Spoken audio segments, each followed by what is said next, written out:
বসিরহাট সীমান্ত পর্যটনস্থল হিসেবে বিশ্বের ভৌগোলিক মানচিত্রে জায়গা করে নিয়েছে। উত্তর ও দক্ষিণ ২৪ পরগনার ২১টি ব্লক, যার মধ্যে বসিরহাট মহকুমার 10টি ব্লক রয়েছে। প্রত্যক্ষভাবে যুক্ত সুন্দরবনের প্রবেশদ্বারে রয়েছে হাসনাবাদ, হিঙ্গলগঞ্জ ও সন্দেশখালী ১ ও ২ নম্বর ব্লক, মিনাখা ও হারোয়ার মতো ব্লক। বসিরহাট জুড়ে প্রায় ৩৫ লক্ষ মানুষের বাস, যার ফলে রাজ্যের সবচেয়ে বড় মহকুমা বলে পরিচিত বসিরহাট। এবারে পর্যটন শিল্পের হাত ধরে এখানে যাতে দেশ বিদেশের পর্যটকরা ভিড় জমায়, সেই চেষ্টা শুরু হয়েছে। তার জন্য পর্যটন শিল্পের ওপর নজর দেওয়ার দাবি তুললেন বসিরহাটের মানুষজন। ইতিমধ্যেই ইউনেস্কো সুন্দরবনকে হেরিটেজ ঘোষণা করেছে। চমৎকার প্রাকৃতিক সৌন্দর্য ও প্রাকৃতিক সম্পদে ভূষিত হওয়ার জন্য এবং স্থল ও জল উভয় ক্ষেত্রেই ম্যানগ্রোভ উদ্ভিদ এবং প্রাণী জগতের উচ্চ জীববৈচিত্র্যের জন্য আন্তর্জাতিকভাবে স্বীকৃতি পেয়েছে সুন্দরবন। সুন্দরবন পশ্চিমবঙ্গ ও বাংলাদেশের সম্মিলিত অংশ হলেও দুটো অংশ আলাদা নামে বিশ্ব ঐতিহ্য হিসেবে তালিকাবদ্ধ। একটি সুন্দরবন জাতীয় উদ্যান এবং অন্যটি সুন্দরবন। গঙ্গা, ব্রহ্মপুত্র, মেঘনা নদীর মোহনায় বঙ্গোপসাগরের বদ্বীপ সুন্দরবনের বিপুল প্রাকৃতিক ঐশ্বর্য কারোর অজানা নয়। সুন্দরবন জুড়ে রয়েছে ১০২টি দ্বীপ, তার মধ্যে ৪৮টি দ্বীপেই রয়েছে অরণ্য। সেই দ্বীপে ৬০টিরও বেশি প্রজাতির গাছের পাশাপাশি কাঁকড়া, হেতাল, কেওড়া, সুন্দরী, গরান, গাওয়া সহ একাধিক ম্যানগ্রোভ রয়েছে। বিভিন্ন প্রজাতির ফল ও ফুল গাছও রয়েছে সুন্দরবনে।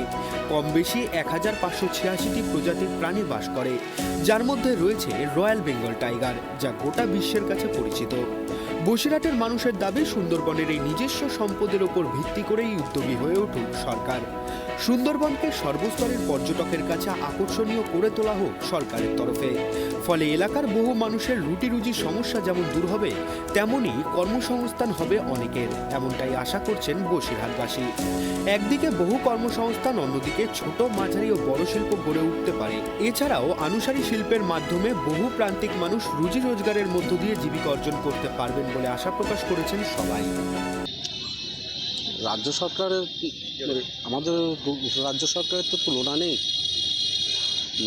উন্নয়ন সবার মুখে মুখে, তো রাজ্য সরকার সেই উন্নয়নের ভিত্তিতে আমাদের সুন্দরবনকে হেরিটেজ ঘোষণা করেছে। আরও উন্নয়ন হোক, আরও অনেক কিছু হোক। আমরা তো চাই যে বাইরের পর্যটকরা আসুক, এসে তারা সুন্দরবনটাকে উপভোগ করুক, সুন্দরবনটা ঘুরুক, নতুন কর্মসংস্থান হোক।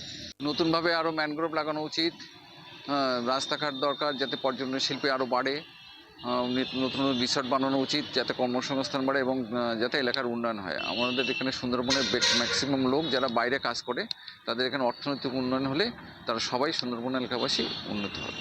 মানে আর কি চাই আপনাদের?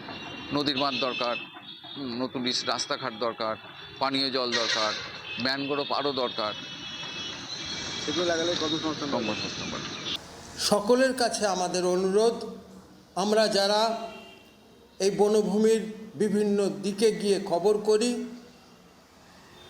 আমরা বুঝতে পারি যে এই বসিরহাট সংলগ্ন এই সুন্দরবন কত সুন্দর এবং কত সুন্দরী।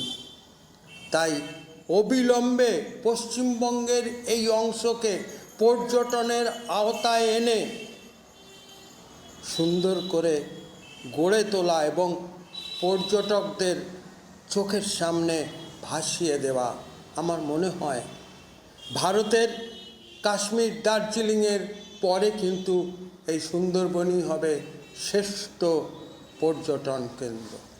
নমস্কার। ১৯৯৭ সালে বিশ্বের ঐতিহ্যবাহী স্থান হিসেবে সুন্দরবনকে হেরিটেজ ঘোষণা করে ইউনেস্কো। অথচ তারপর এতগুলো বছর কেটে গেলেও সেভাবে নজর দেওয়া হয়নি সুন্দরবনের পর্যটন শিল্পের ওপর। এবার সেদিকেই দৃষ্টি ফেরানোর আবেদন করেছেন সমাজকর্মী থেকে শুরু করে সাধারণ মানুষ সকলেই। বসিরহাট থেকে সিরাজুল মিস্ত্রির রিপোর্ট, ট্রাইব টিভি বাংলা।